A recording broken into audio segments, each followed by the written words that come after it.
I am pleasantly surprised as I really like the Surface Laptop Go.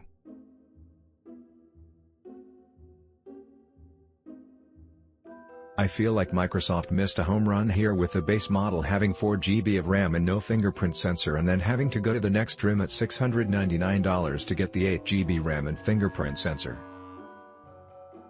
Result: ground rule double. Likes: design. It is a nice looking device that stands out from the others in its category. The ice blue is attractive, while not the most obvious blue still retains a nice look. The plastic underside does not detract from this either.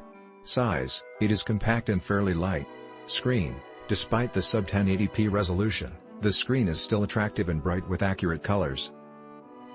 The 3:2 aspect ratio also makes this a hit because the screen is taller and easier to review documents, because you have to scroll less than a 16:9 aspect ratio.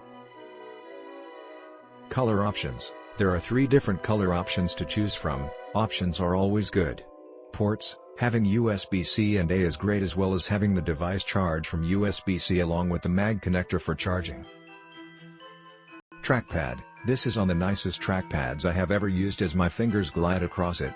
Mouse movement is great. Price: the base model starts at $550.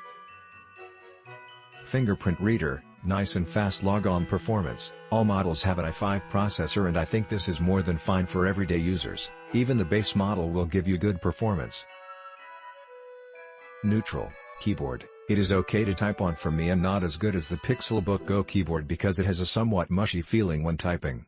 Screen: it is nice, but still it is under 1080p for a device that cost $550 and up.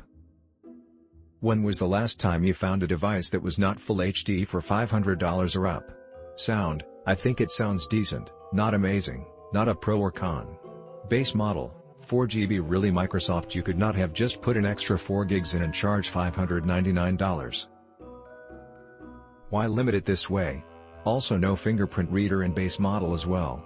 Battery life: it is in the 7 to 8 hours territory. Not amazing, but not awful either. Cons: keyboard, no backlight. This is the biggest con. Again, when is the last time you had a device over $500 with no backlit keyboard?